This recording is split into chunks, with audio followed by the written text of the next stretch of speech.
encore ce matin être reconnaissant pour tous tes bienfaits envers chacun de nous, être reconnaissant pour cette œuvre que tu as accomplie pour nous à Golgotha. Ô Seigneur, sois loué et glorifié. Toi qui nous as aimés le premier, tu nous as donné la recommandation que nous devons t'aimer du fond de nos cœurs, de notre âme, de notre pensée et de toutes nos forces. Et nous avons chanté ces cantiques qui prouvent véritablement l'amour que nous avons pour toi. Et notre cœur voulait t'aimer jour pour jour. Sois loué et glorifié alors que nous tenons encore ici pour écouter de nouveau ta parole. Seigneur, instruis chacun de nous. Donne-nous la compréhension de ce que tu vas nous dire, de la parole que tu vas nous révéler. Nous te demandons dans le nom de Jésus-Christ. Amen. Bien-aimés frères et sœurs, nous vous saluons tous dans le précieux nom de notre Seigneur Jésus-Christ. Pour tous ceux qui nous visitent pour la première fois, ceux qui sont invités, que la grâce de Dieu vous soit donnée en abondance. Nous avons été instruits ce que c'est la grâce de Dieu. La grâce de Dieu, c'est une faveur. Et nous tous, nous avons reçu cette faveur auprès de Dieu. Nous tous, nous avons reçu la grâce auprès de Dieu. Mais cela ne veut pas dire que nous sommes des gracistes. Sans la grâce de Dieu, il n'y a pas de salut.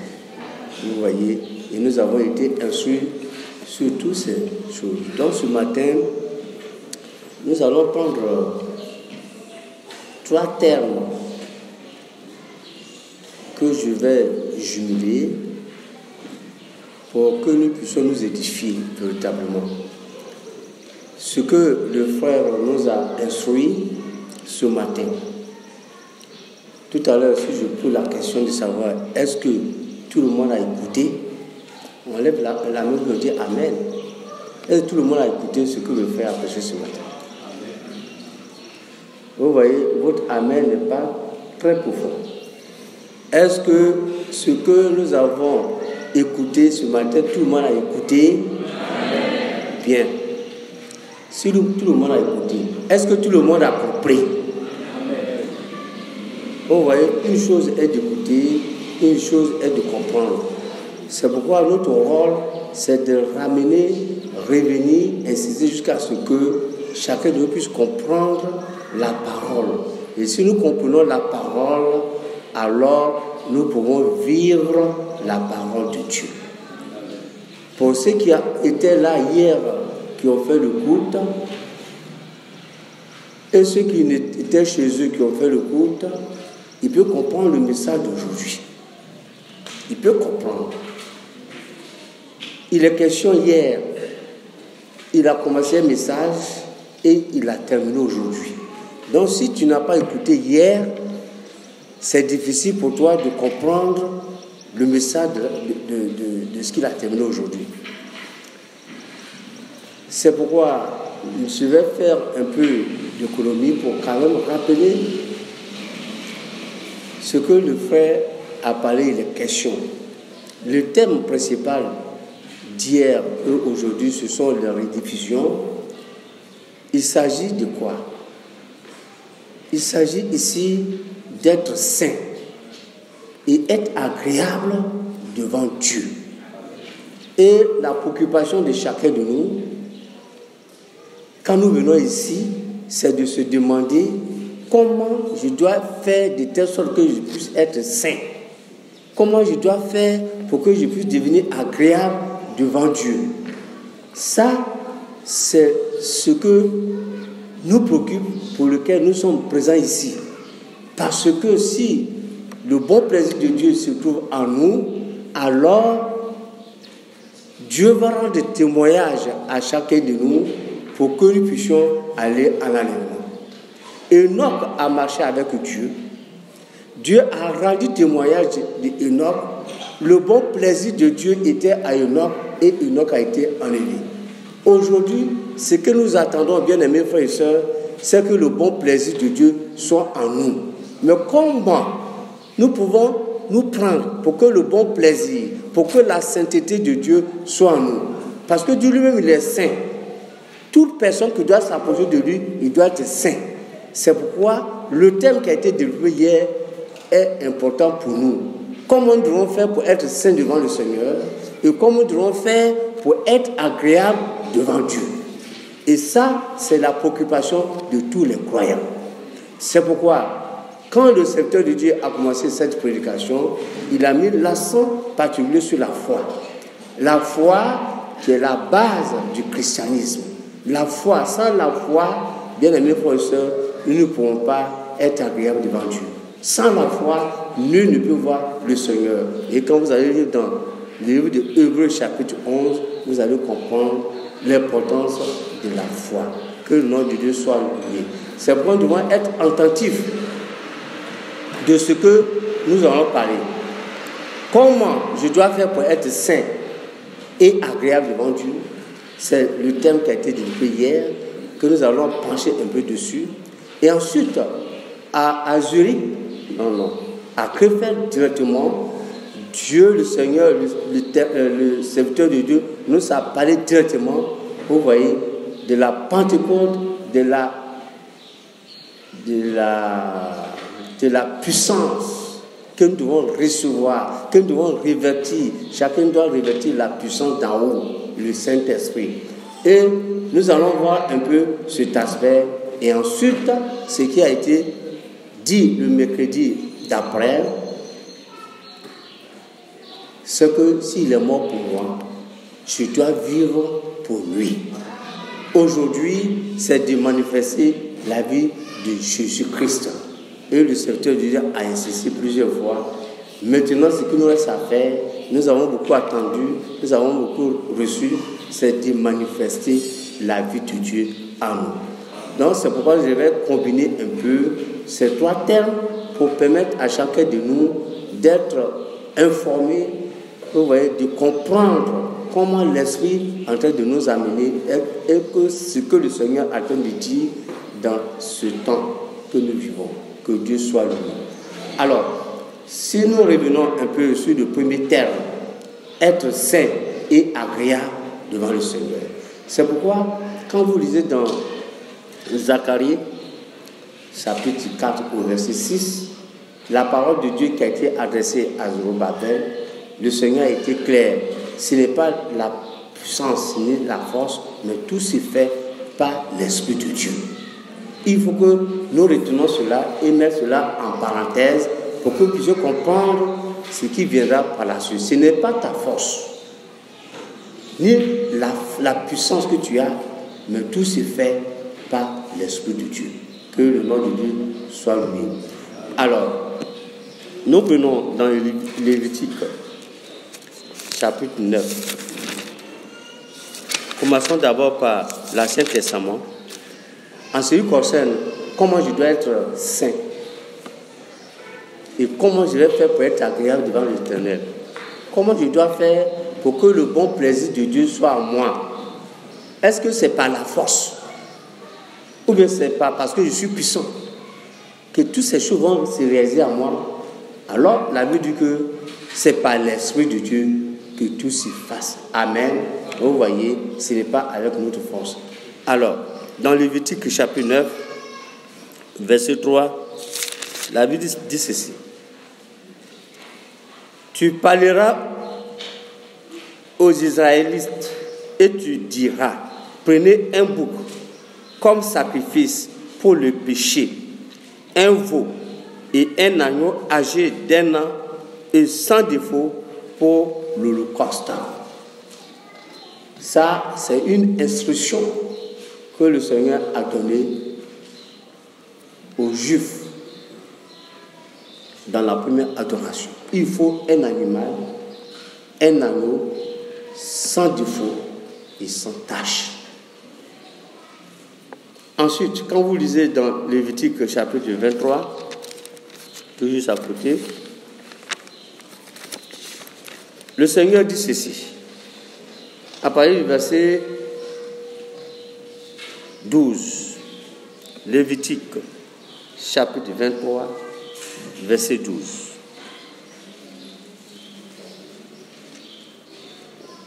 Le jour où vous ferez le geste de dédier la gerbe, vous offrirez en holocauste à l'Éternel un agneau d'un an sans défaut, sans tache. Est-ce que vous comprenez un peu cela? Le sacrifice qui doit se faire, il faut un agneau sans tache, qui n'a pas de faute, qui n'a pas d'erreur. Vous voyez, et c'est avec cela qu'on doit faire le sacrifice pour présenter au Seigneur afin que les péchés soient ôtés.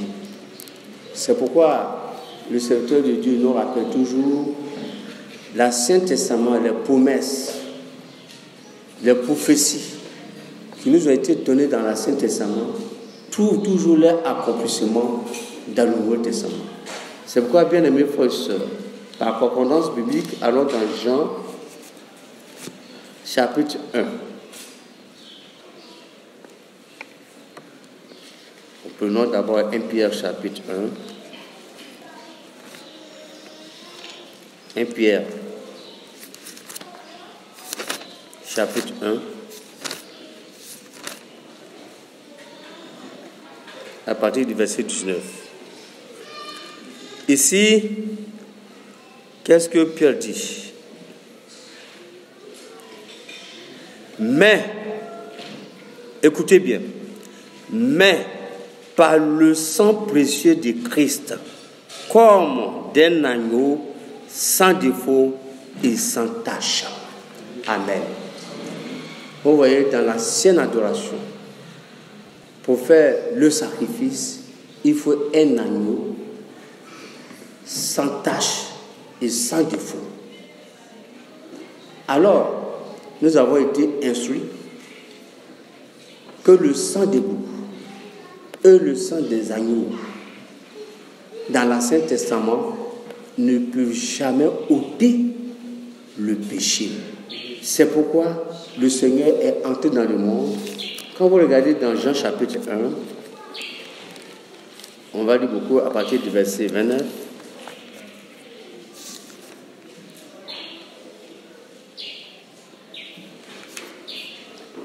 Le lendemain, il s'agit de Jean-Baptiste. Le lendemain, il vit Jésus venir à lui et dit: voici l'agneau de Dieu qui ôte le péché du monde. Bien-aimés frères et sœurs, l'agneau de Dieu qui ôte le péché du monde. Mais quand nous lisons aussi dans le livre de Marc, revenons un peu dans Marc, après nous allons entrer dans les profondeurs. C'est le message que nous avons reçu hier et qui est terminé aujourd'hui dans Marc chapitre 1.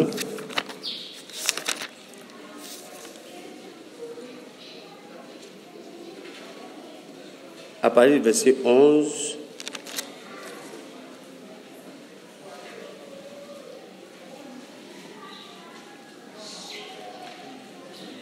Et une voix se fit entendre des cieux: tu es mon fils bien-aimé, objet de mon affection.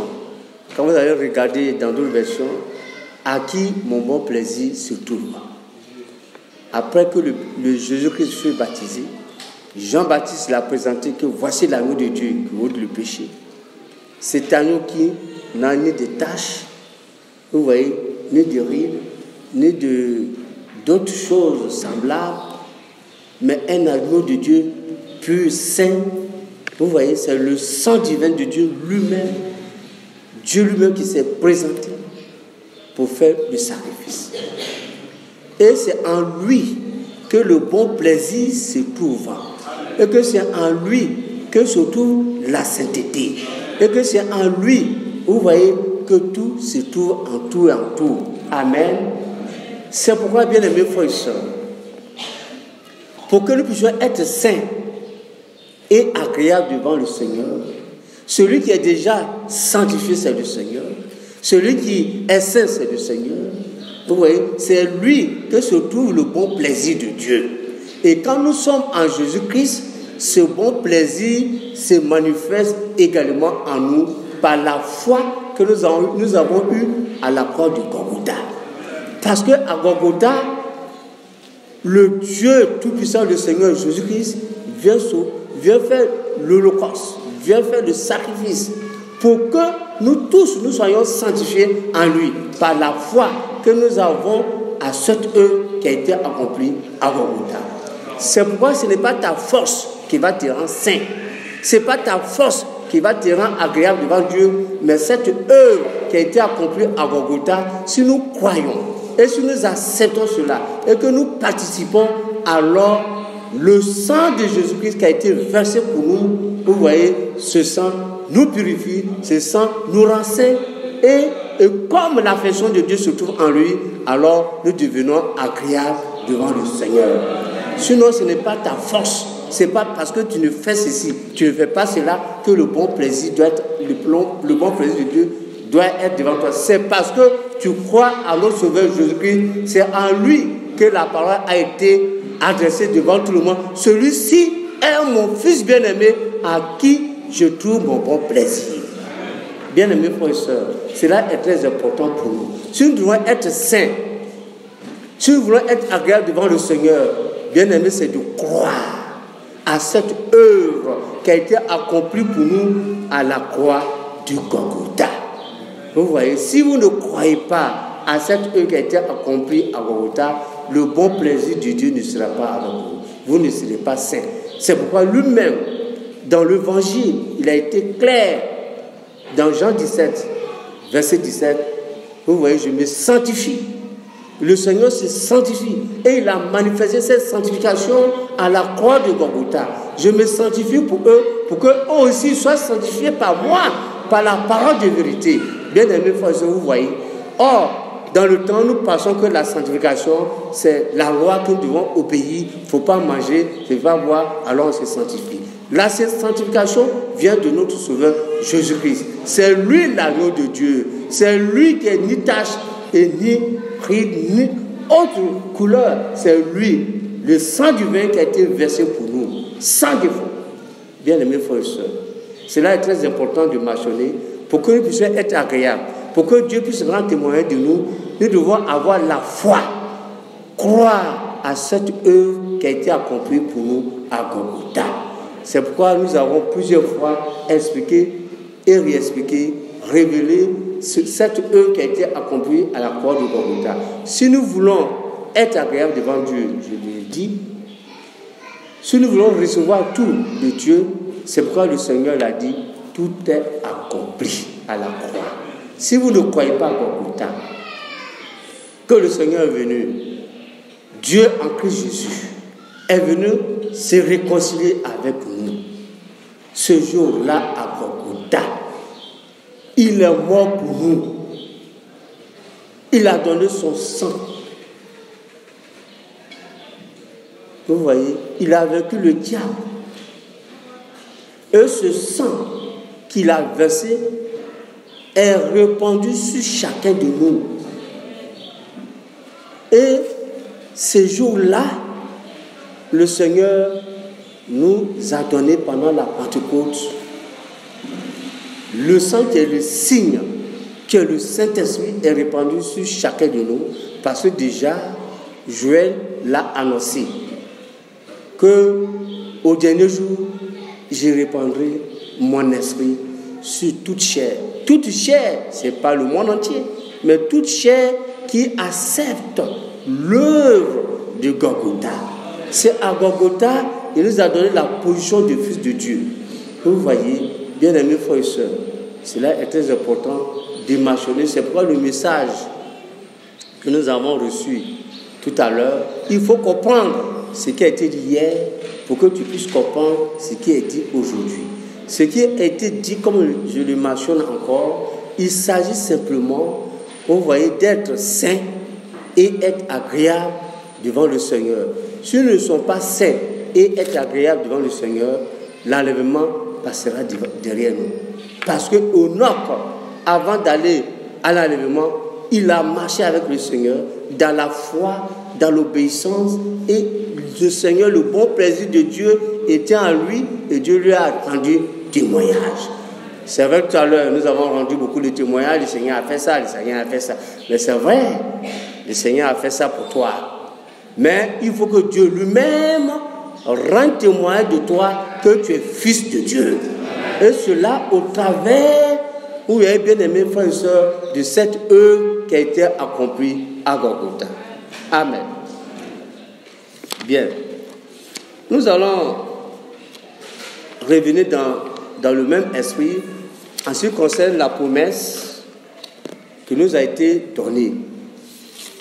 Et le serviteur de Dieu en direct de Zurich, il a mis beaucoup l'accent sur la Pentecôte. Il y avait eu beaucoup de prédications des années 80.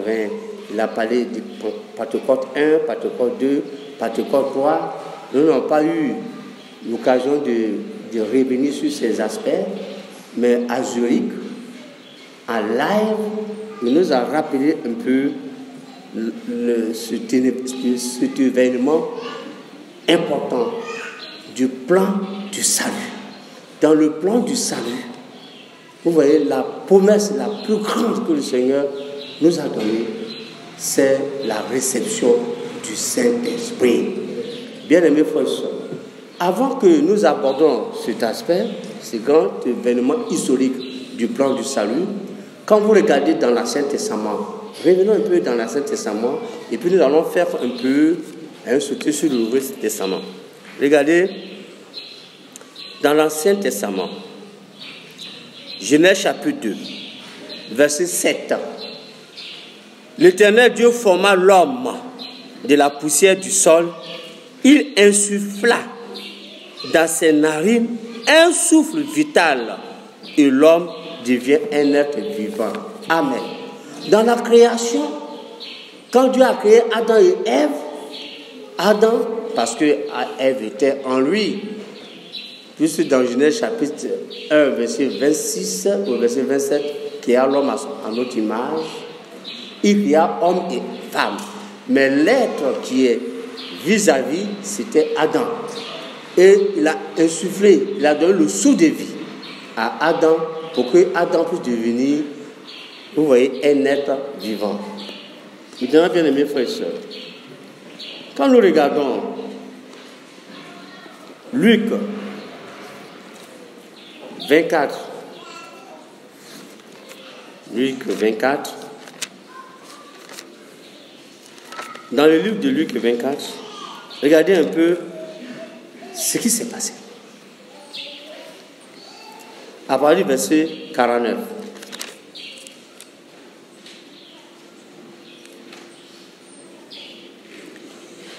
Et voici, j'enverrai sur vous ce que mon Père a promis. Mais vous, restez dans la ville jusqu'à ce que vous soyez revêtus de la puissance d'en haut. Amen. Vous voyez, la promesse, la plus grande promesse du plan du salut.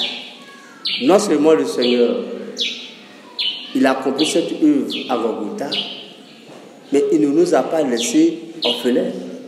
Après sa résurrection, il a soufflé sur les disciples pour dire vous allez recevoir le Saint-Esprit. Et il est parti. Mais regardez une chose, mais il fallait que plus tard, cette parole, cette promesse puisse se réaliser à chacun de nous. Amen. C'est pourquoi dans Actes chapitre 1, regardez cela, Actes chapitre 1, nous revenons un peu dans le livre des Actes. Il dit ceci d'attendre la promesse du Père. Actes chapitre 4, 1, verset 4. Actes chapitre 1. Voilà. Comme il se trouvait avec eux, il leur recommanda de ne pas s'éloigner de Jérusalem, mais d'attendre la promesse du Père. Amen. Donc, dit-il, vous m'avez attendu parler. Car Jean a baptisé d'eau, mais vous, dans peu de jours, vous serez baptisés d'Esprit Saint. Eux donc réunis demandaient, Seigneur, est-ce en ce temps que tu rétabliras le royaume pour Israël? Il leur répondit, ce n'est pas à vous de connaître les temps ou les moments que le Père a fixés de sa propre autorité. Mais vous recevrez une puissance, celle du Saint-Esprit, survenant sur vous, et vous serez mes témoins à Jérusalem, dans toute la Judée, dans la Samarie et jusqu'aux extrémités de la terre. Bien-aimés frères et sœurs, tous les croyants ayant la foi en Jésus-Christ, cette promesse est pour nous. La promesse, la plus grande promesse du plan du salut, c'est d'être revêtis de la puissance d'en haut. La puissance d'en haut, c'est le Saint-Esprit. Et nous devons être revêtis de cela. Et le Seigneur lui-même nous a donné cette promesse. C'est pourquoi ce n'est pas votre effort. Vous n'avez pas besoin de faire l'effort pour recevoir le Saint-Esprit. C'est lui-même qui l'a promis depuis longtemps. Depuis le livre de Joël, il a dit, je vais répandre mon esprit et je ne vous laisserai pas orphelins. Les Écritures nous symbolisent cela. Mais si nous croyons sincèrement à cette œuvre qui a été accomplie à Golgotha, le sang de Jésus-Christ qui est le signe, qui est le Saint-Esprit qui est répandu, sera répandu sur tous les rachetés. Vous voyez, tous les rachetés du Seigneur Jésus-Christ à Golgotha recevront la puissance de là-haut et seront remplis du Saint-Esprit, et le Seigneur lui-même va nous sceller jusqu'au jour de notre rédemption. Bien-aimés frères et sœurs, cela est très important de mentionner cela, parce que le problème du Saint-Esprit est un problème important dans nos assemblées. Mais nous devons comprendre d'abord d'où vient l'origine. Vous voyez, Dieu a insufflé sur Adam. Ce n'est pas Adam qui voulait être un être vivant, mais c'est Dieu qui l'a créé. Et Dieu a voulu qu'il vive.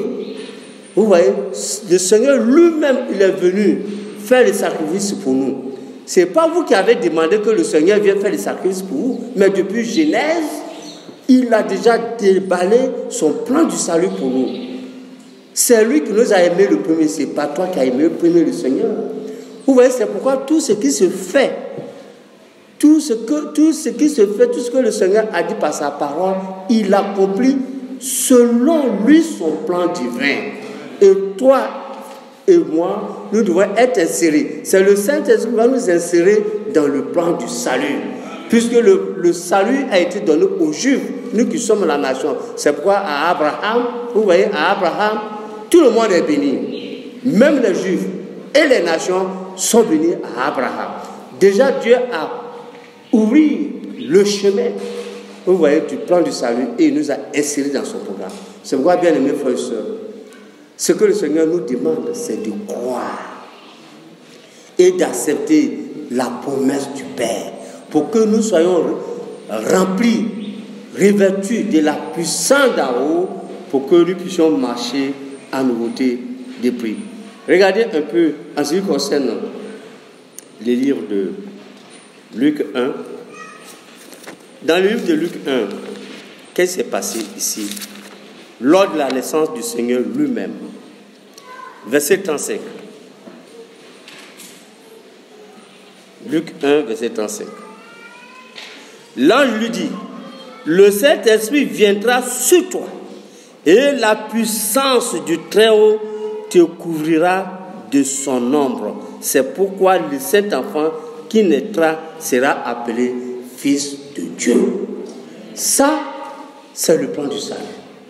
Comment l'engendrement a été fait?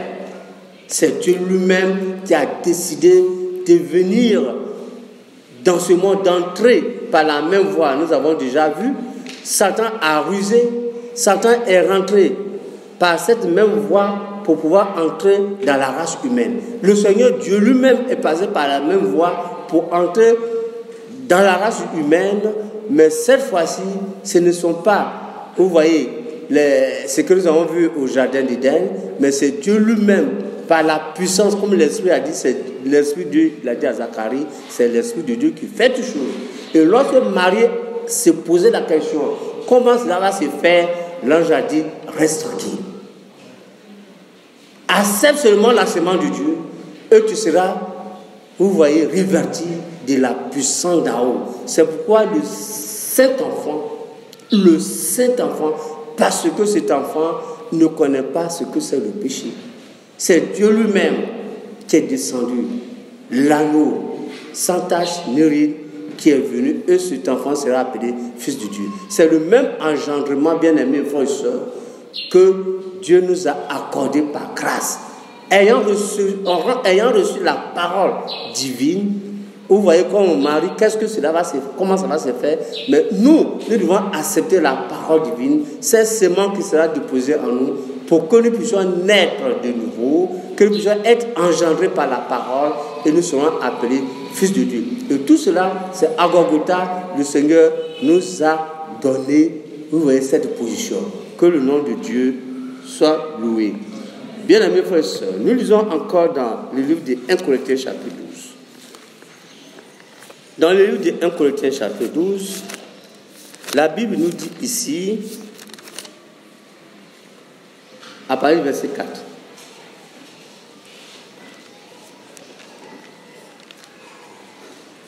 Regardez, ici, Luc 12, 1 Corinthiens 12, verset 4. Il y a diversité de dons, même le même esprit. Diversité de services, mais le même esprit. Le même Seigneur. Diversité d'opérations, mais le même Dieu qui opère en tout et en tout. Vous voyez, depuis le commencement de ce plan du salut, c'est l'Esprit de Dieu, le même esprit qui est venu dans l'Église pendant la Pentecôte, c'est le même esprit que nous conduit, vous voyez, dans la vérité, dans la parole de Dieu. Sans le Saint-Esprit, qu'est-ce que nous allons devenir? On ne veut pas être conduit, nous allons marcher dans l'obscurité.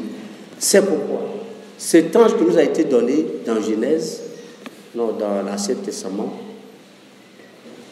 il faut l'obéir.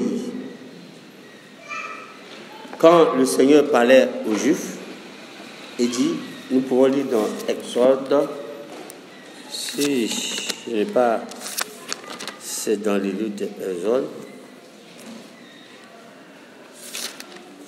où Dieu a donné instruction aux Juifs, je mets un ange devant toi, il va te conduire et tu vas l'obéir. Bon, ok, je n'ai pas le verset dans la tête, mais c'est que Dieu nous a instruit dans le livre de Exode. Mais bien aimés frères et sœurs, dès le commencement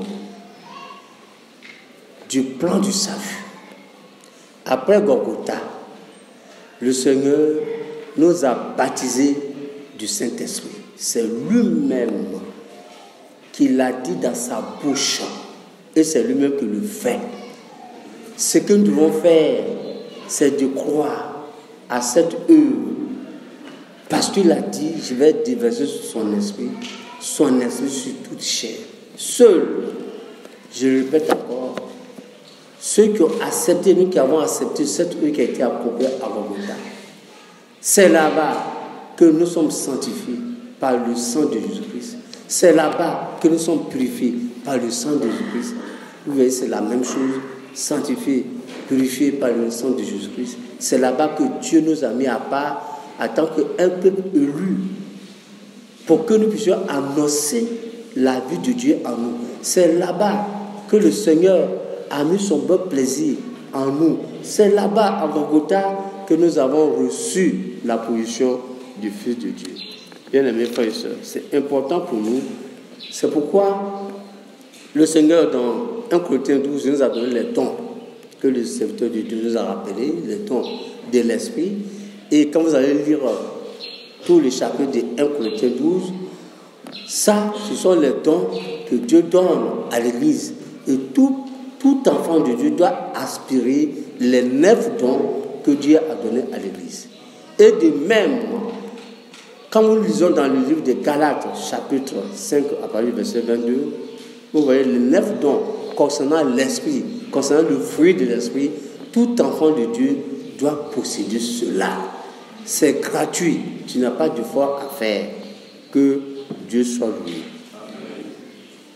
Maintenant, il y a un autre verset que je voulais encore partager. Revenons sur Jean chapitre 20. Et puis, on va prendre la dernière le dernier terme. Prenons d'abord Jean chapitre 20. Vous allez voir, le Seigneur lui promet et il accomplit. Jean chapitre 20. Où j'ai fait tout à l'heure le parallèle, la correspondance avec Genèse 1 à partir du verset 7. Regardez Jean 20. À partir du verset 22. Après ces paroles, il souffla sur eux et leur dit, recevez l'Esprit Saint. Bien-aimés frères et sœurs, est-ce que c'est par la force ou la puissance des disciples que cela s'est manifesté? Mais le Seigneur, avant de partir après la résurrection, il a soufflé sur ses disciples pour dire, recevez le Saint-Esprit. Mais le même jour, cela n'était pas encore accompli. Ce n'était que pendant la Pentecôte que la puissance, vous voyez, la puissance du Saint-Esprit est venue sur les disciples. Mais c'est seulement cela, mais aussi c'est venu à langue de feu. Quand nous lisons Actes chapitre 2, vous voyez, mais parce que notre bouche, notre langue, on ne maîtrise pas, on ne peut pas la dompter. Donc il fallait que Dieu purifie notre langue pour que nous puissions prononcer les oracles de Dieu. Il faut que nos langues soient purifiées pour que tout ce qui doit sortir de nos bouches soit agréable à Dieu. Et qu'un frère ou une soeur, tout ce qui doit sortir de sa bouche soit agréable et que cela soit les bénédictions. Ça ne sera pas des injures, ça ne sera pas ceci, cela, mais que cela, c'est pourquoi le Seigneur a purifié d'abord aussi pour ce jour-là, la Pentecôte, nos langues. Bien-aimés, frères et sœurs, après la résurrection, le Seigneur a soufflé pour dire, recevez le Saint-Esprit. Parce que c'est la promesse, la plus grande promesse du plan du salut, jamais, vous voyez, eu dans le monde, et cela a été accompli. C'était un grand événement pendant la Pentecôte. Sinon, la Pentecôte n'est pas pour nous une fête religieuse, mais pour nous, nous savons ce que c'est la Pentecôte. Que le nom de Dieu soit loué. Maintenant, nous allons parler du dernier terme concernant la rediffusion. Vous voyez comment j'ai fait un peu vite pour que vous puissiez comprendre l'essentiel. L'essentiel, c'est pourquoi la préoccupation des disciples, c'est que chacun de nous soit revêtu de la puissance d'en haut. La promesse du Père doit être acceptée et doit être crue. Si nous croyons à cette promesse du Père, de la réception du Saint-Esprit, bien aimés frères et sœurs, cela va devenir une réalité pour nous. Mais si nous sommes assis et si nous faisons les calculs, nous réfléchissons. La parole de Dieu, on ne réfléchit pas. On accepte, on obéit. Vous voyez? Mais si on se pose la question de savoir, est-ce que moi, je peux recevoir le Saint-Esprit? Ah, tu mets Dieu comme menteur. Et la promesse du Père ne sera pas une réalité divine en toi. Ce que le Seigneur te demande, il a insufflé sur ses disciples. Les disciples, ils ont fait quoi? Mais Dieu nous a dit, je ne vous laisserai pas orphelins, je serai avec vous jusqu'à la fin des temps. Mais avant de partir, après la résurrection, il a insufflé le souffle de Dieu sur eux, recevez le Saint-Esprit. Cela est devenu une réalité. Et ils ont cru, ils attendaient jusqu'à ce que la promesse du Père soit une réalité en eux. Ils croyaient, ils persévèrent. vous voyez, et ils attendaient cette promesse. Donc nous aussi, cette promesse qui nous a été donnée, c'est gratuit. Il faut l'accepter du fond de nos cœurs.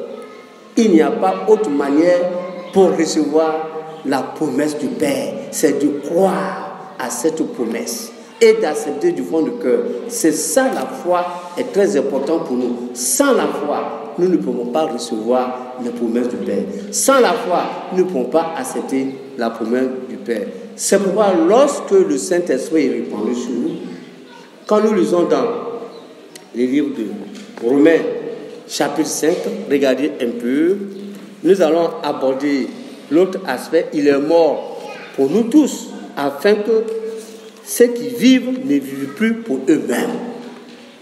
Ça, c'est la rediffusion du mercredi.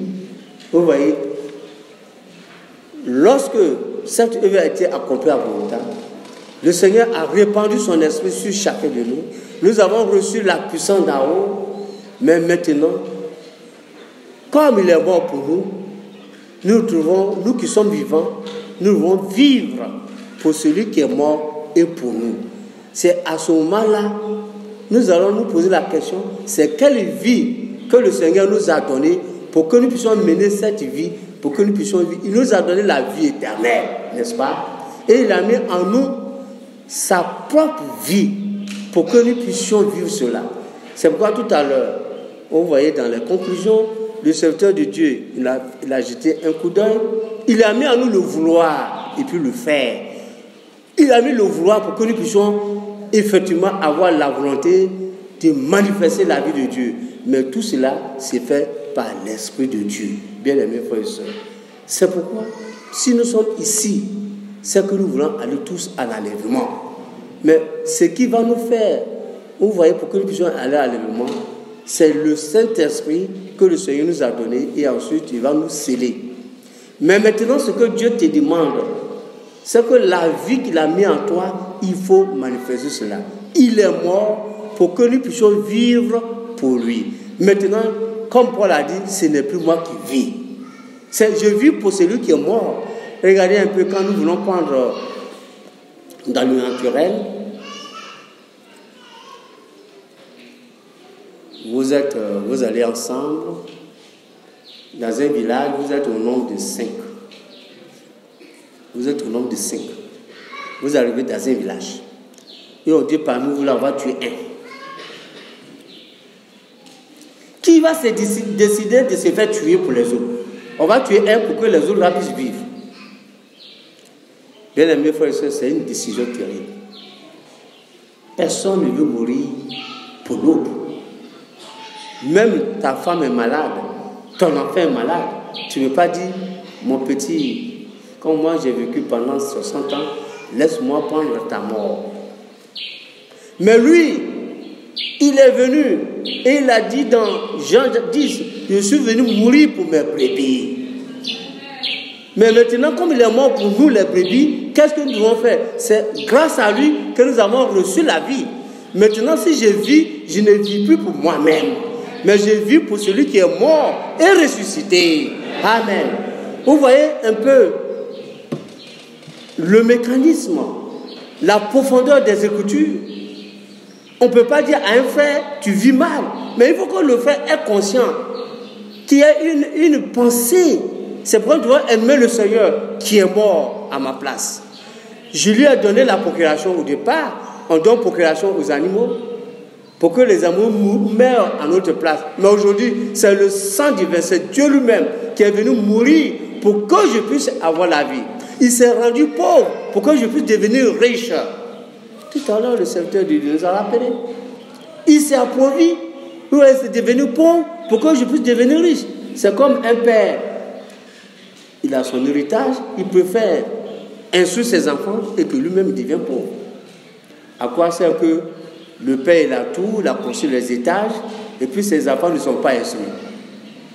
Le père s'est enrichi et puis ses enfants sont pauvres. Mais après ta mort, ils vont prendre tout ton héritage. Tu n'as rien fait. Il faut que tu te rends pauvre pour que tes enfants puissent devenir riches. Le Seigneur s'est rendu pauvre pour que nous puissions devenir riches. Il est mort pour nous, pour que nous puissions vivre. Maintenant, si je vis, C'est grâce à mon Père que je vis, parce qu'il a fait de moi un héritier. Donc si je vis, je ne vis plus pour moi-même. Mes pensées ne sont pas pour moi-même. Je vis pour mon Père qui est mort et ressuscité. Amen. Vous voyez, bien-aimés frères et sœurs. C'est pourquoi maintenant, nous ne vivons plus pour nous-mêmes. Nos pensées, tout doit appartenir à Jésus-Christ.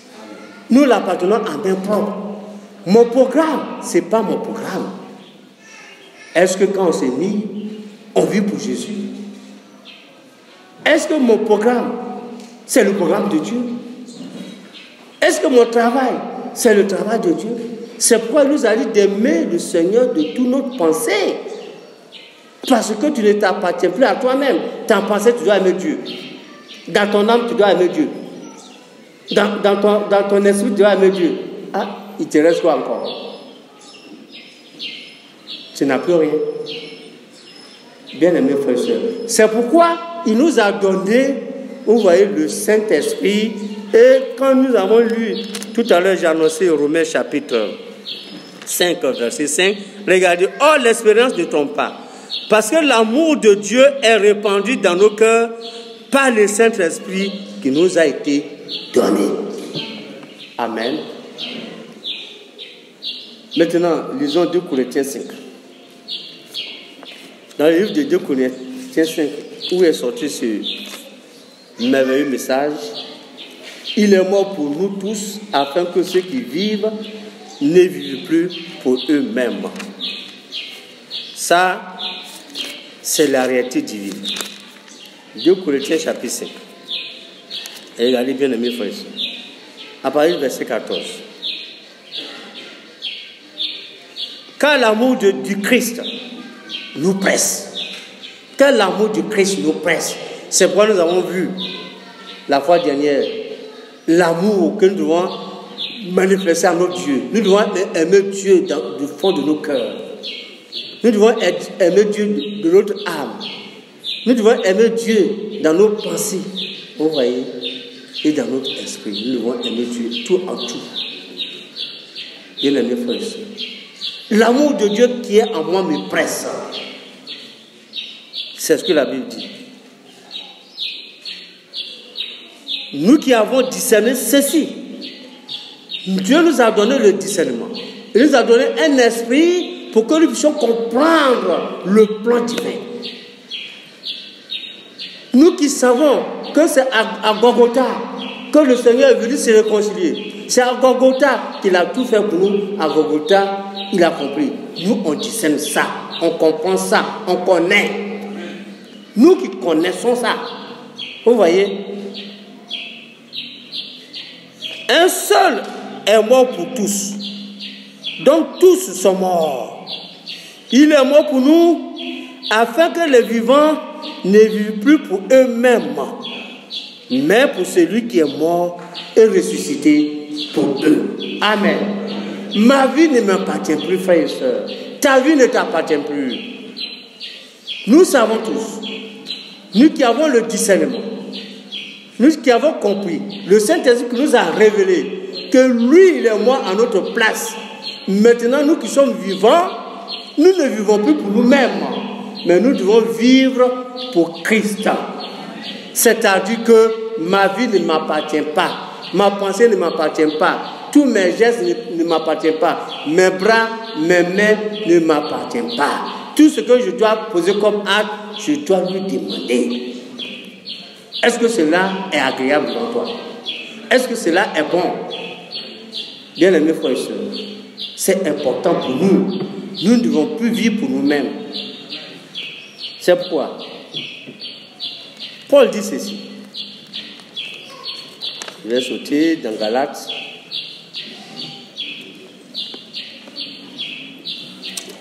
Attention, prenons Romains 8. Prenons Romains 8. Verset 12. Ainsi donc, frères, puisque je ne m'appartiens pas à moi-même, Paul nous dit ceci. Ainsi donc, frères, nous qui sommes débiteurs, mais non de la chair, pour vivre encore selon la chair. Si vous vivez selon la chair, vous mourrez, vous allez mourir. Mais si par l'esprit, vous faites mourir les actions de la chair, vous vivrez. Car tous ceux qui sont conduits par l'Esprit de Dieu sont fils de Dieu. Amen. Est-ce que je dois encore la chair?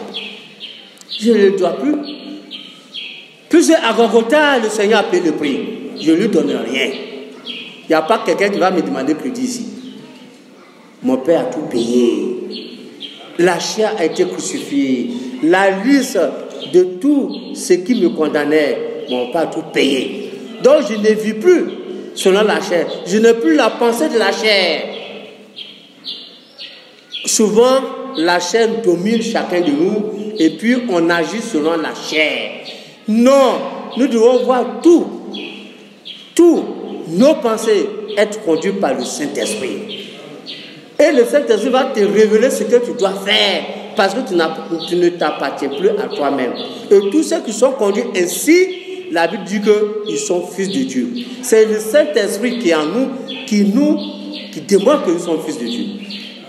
Comme je l'ai toujours dit tantôt, un serpent qui n'a pas de venin, un serpent, il n'est pas serpent.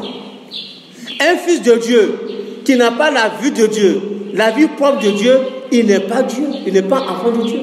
Ce qui nous caractérise, c'est le Saint-Esprit qui nous a été donné. Amen. C'est pour cela que nous sommes différents des autres. Quand nous serons sémés, au jour de la tempête, nous qui sommes déjà sémés, nous serons ressuscités. Parce que le Saint-Esprit qui est en nous, bien aimés frères et sœurs, il va nous faire ressusciter. C'est pourquoi le serviteur de Dieu nous a donné ce conseil. S'il vous plaît, ne brûlez pas vos corps. Que vos corps ne soient pas brûlés, quelle que soit la science. Le diable ne veut pas que vous soyez ressuscités. Un corps qui est brûlé, c'est un corps qui n'est pas sémé. Et souvent, nos frères qui sont en Europe, pour envoyer le corps jusqu'ici, ils disent c'est loin. Même si ça fait des kilomètres, prenons crédit pour venir ensevelir nos corps. Parce qu'au son de la trompette, ces corps qui sont ensevelis vont recevoir la résurrection. Mais si toi, ton corps est brûlé, parce que c'est la science, avec quoi tu vas être ressuscité? Parce qu'il faut que tu sois sémé. Un grain qui est sémé, vous voyez, il revit. Là, quand le grain est sémé, là, quand le grain sort, c'est une autre création. C'est pourquoi la Bible dit que s'aimer avec Christ, moi avec lui, enseveli avec lui. Nous sommes ensevelis. Que toute personne, tout corps doit être enseveli. Et ensuite, nous recevons la résurrection. C'est pourquoi le baptême dans ce type de signe, nous sommes morts avec le Seigneur quand nous lisons dans Romains chapitre 6. Nous sommes ensevelis. Ça a été bien clair, nous sommes enterrés. Nous sommes enterrés. On n'est pas brûlés. Est-ce que Dieu ne connaît pas brûler? Pourquoi il ne nous brûle pas? Mais le diable, il ne veut pas que nous soyons ressuscités. Il va brûler tous les corps. Que le nom de Dieu soit loué. Que bien aimés frères et sœurs, nous puissions vivre pour le Seigneur. Comme je l'annonce maintenant tout à l'heure, prenons le livre de Galates 1:20. Galates, chapitre 1, verset 1. Nous allons presque terminer. J'ai sauté certains versets.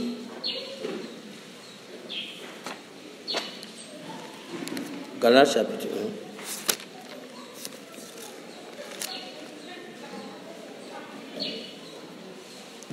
Qu'est-ce que Paul dit ici? Je suis crucifié avec Christ. Nous qui avons le discernement, qui avons eu la révélation, comme nous l'avons lu tout à l'heure, nous qui savons ces choses, que nous sommes crucifiés avec le Seigneur. Est-ce que nous sommes crucifiés tous avec le Seigneur? Dites Amen. Nous sommes crucifiés avec le Seigneur. Et ce n'est plus moi qui vis. Est-ce que nous pouvons dire ça? Amen. Nous sommes crucifiés avec le Seigneur, mais ce n'est plus moi-même qui vis. Parce que c'est lui qui est mort pour que je puisse vivre. Donc ma vie là, sans lui là, oui.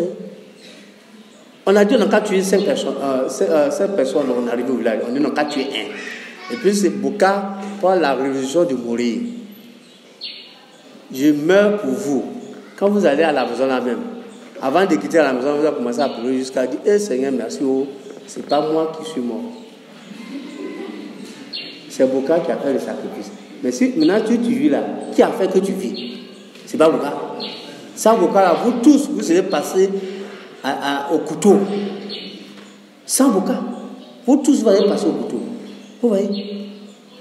C'est grâce au sacrifice que Bouka a fait dans le village pour que les 4 compagnons puissent avoir la vie sauve. Maintenant, quand tu vis là, tu vis pour qui? Parce que c'est grâce à lui que toi, tu as eu la vie. C'est la même chose pour le Seigneur. Nous tous, nous devons mourir à cause du péché. Mais lui, il est venu. Il est mort pour nous. C'est pourquoi Paul dit, je suis crucifié avec le Seigneur. Amen. Nous sommes crucifiés avec le Seigneur. Mais si nous sommes crucifiés avec le Seigneur, ce n'est plus moi qui vis, c'est Christ qui vit en moi. Ma vie présente dans la chair, je la vis dans la foi au Fils de Dieu qui m'a aimé et qui s'est livré lui-même pour moi. Oh, quelle merveilleuse parole. Vous voyez, Paul, c'est comme ça nous aussi nous devons penser. Ce n'est plus moi qui vis. C'est Christ qui vit en moi, bien-aimés frères et sœurs. Comment Christ vit en moi? Je vis en Christ. Moi, c'est par la foi que j'ai en cet homme-là, en notre Sauveur Jésus-Christ. Par la foi que je vis dans ma chair, Jésus-Christ. Vous comprenez? C'est par la foi que nous vivons Jésus-Christ en nous. Quand Paul dit, ce n'est plus moi qui vis, c'est Jésus-Christ qui vit en moi. Par la foi, il a mis en nous son esprit. Et dans la foi, il vit en moi. Quand bien même je vis la chair, je suis dans la chair. Actuellement, nous sommes encore dans la chair. Mais nous savons, dans nos pensées, c'est Christ. Je vis Christ par la foi. Oui. Ma vie présente dans la chair, je la vis dans la foi au Fils de Dieu. Amen. Bien-aimés frères et sœurs, cela doit être le vocabulaire de chacun de nous. L'expression de l'amour que nous avons pour Dieu. Et il continue, qui m'a aimé et qui s'est livré lui-même pour moi. Je ne rejette pas la grâce de Dieu, car si la justice s'obtient par la loi, Christ est mort pour rien. Si on obtient cette justice au travers de la loi, c'est-à-dire que la grâce que le Seigneur nous a donnée, la faveur de le connaître, ce sacrifice qu'il a fait à Golgotha, si je dois faire par la force, il ne faut pas manger, il ne faut pas voir comme la loi nous a été donnée, c'est que le sacrifice de Jésus-Christ, c'est zéro. Ce n'est pas de valeur pour nous. Mais nous vivons dans la chair. On vit Jésus-Christ par la foi. C'est pourquoi les promesses que nous ont été données, nous vivons ces promesses-là par la foi en notre Seigneur Jésus-Christ. Parce qu'il est mort pour nous. Bien-aimés frères et sœurs, c'est en cela que le serviteur de Dieu nous a exhortés pour que chacun de nous ne puisse pas vivre pour lui-même. Chacun de nous ne fait pas ce qu'il veut faire par sa propre pensée. Nos pensées ne nous appartiennent plus.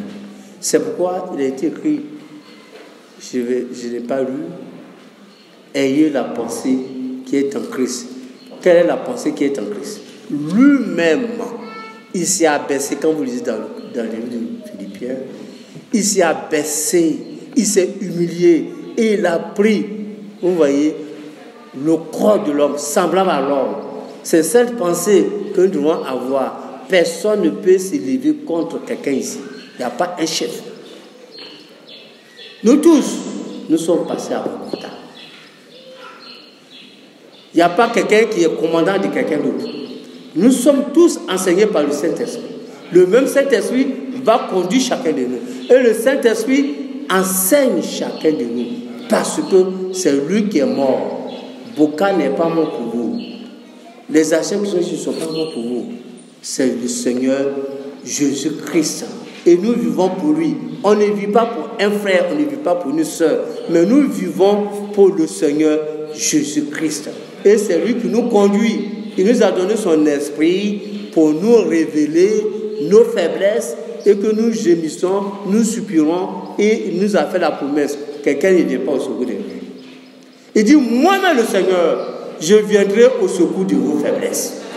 Moi le Seigneur, je viendrai au secours de vos détresses. C'est pourquoi, confie ton sort à l'Éternel et il te secourra. Bien-aimés frères et sœurs, ce sont des merveilleuses paroles. C'est pourquoi l'écoute que nous faisons, nous tous nous écoutons. Si nous revenons sur ces aspects, parce que nous tous nous ne comprenons pas. On écoute, mais c'est pour comprendre. Le rôle que nous avons ici, c'est d'amener à chacun de nous de comprendre ce que l'Esprit dit maintenant dans l'Église. Et la question a été posée aux frères, à quand la manifestation? Vous voyez, nous attendons tous la pluie de la saison. À quel moment? Mais Dieu parlera à son serviteur et il va nous donner, il a dit que Dieu lui-même va nous donner les instructions au moment convenable et il va donner à chacun de nous. Mais si nous ne venons pas écouter les serviteurs de Dieu, comment Isaïe, dans le psaume, Isaïe 50, oui, regardez un peu Isaïe 50, peut s'accomplir à chacun de nous. Isaïe 50, tout à l'heure, le serviteur de Dieu a rappelé du passage. Rassemble-moi mon peuple, si c'est le psaume, voilà, le psaume 50, verset 5. Voilà, on va dire ça et puis on va terminer. Il avait voulu lire ça à la conclusion. Effectivement, le psaume 50. Voilà. Ma Bible est difficile à tourner.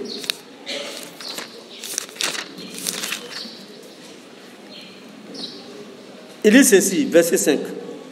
Rassemblez-moi mes fidèles, qui concluent une alliance avec moi par le sacrifice.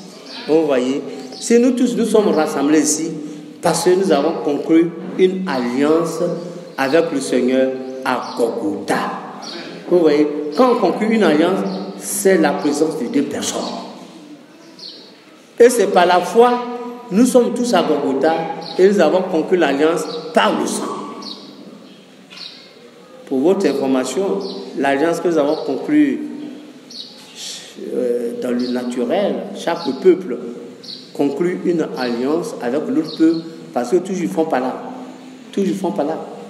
Quand nous regardons les abbés et les Dida, ils ont conclu, les deux peuples ont conclu une alliance. Mais cette alliance est au travers du sang.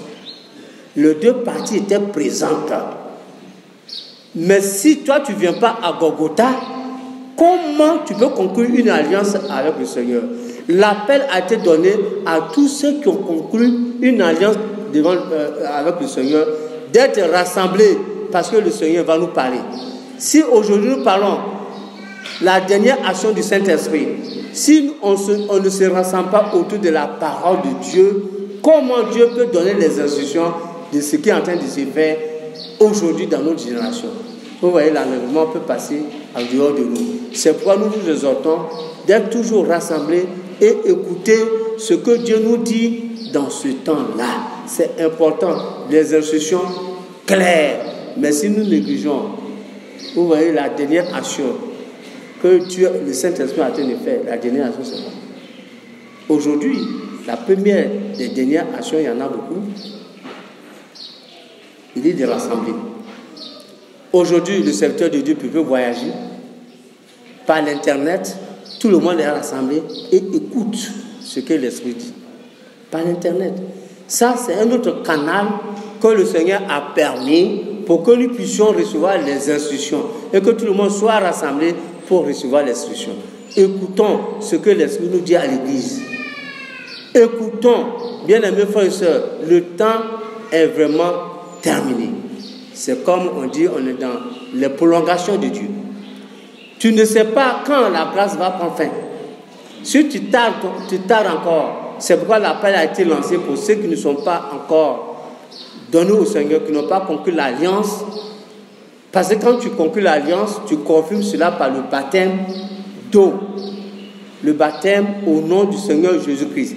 S'il y a des frères et des sœurs qui ont fait un baptême ailleurs au nom de Jésus-Christ, souvent on dit, bon, moi j'ai déjà fait un baptême au nom de Jésus-Christ, pourquoi vous voulez que je baptise encore? Qu'ils viennent voir les anciens et qu'on puisse leur montrer l'importance de ce baptême au nom de Jésus-Christ. Parce que tu es vraiment dans une religion, ce que tu as reçu comme parole ne peut pas te permettre de faire une bonne alliance. Voici l'alliance qui a été conclue entre Abel et Dida. Est-ce que tu vas rester sur cette alliance pour avancer? Non. L'alliance du sang divin annule toute autre alliance. Donc maintenant, tu es devenu un homme nouveau et tu prends un nouveau engagement, un nouveau départ. Je donne ma vie à Jésus-Christ. Si aujourd'hui nous disons que nous donnons notre vie à Jésus-Christ, ce que nous devons faire, c'est de marcher selon l'Esprit de Dieu, de manifester. C'est pourquoi le livre de 1 Pierre que nous avons lu tout à l'heure, nous sommes 1 Pierre 2, regardez, on va terminer avec cela, parce que maintenant, nous devons produire la vie de Dieu, c'est ce que Dieu nous demande, pour que son bon plaisir soit en nous. Deuxième, regardez un peu, 1 Pierre chapitre 2, je crois bien, à partir du verset 9, ou bien 2 Pierre. Bon, je vais voir. 1 Pierre.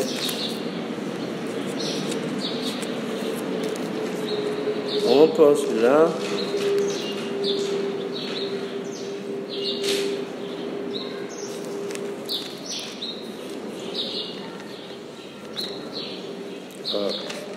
Ma Bible là, tout est déchiré. 1 Pierre chapitre 2, verset 9.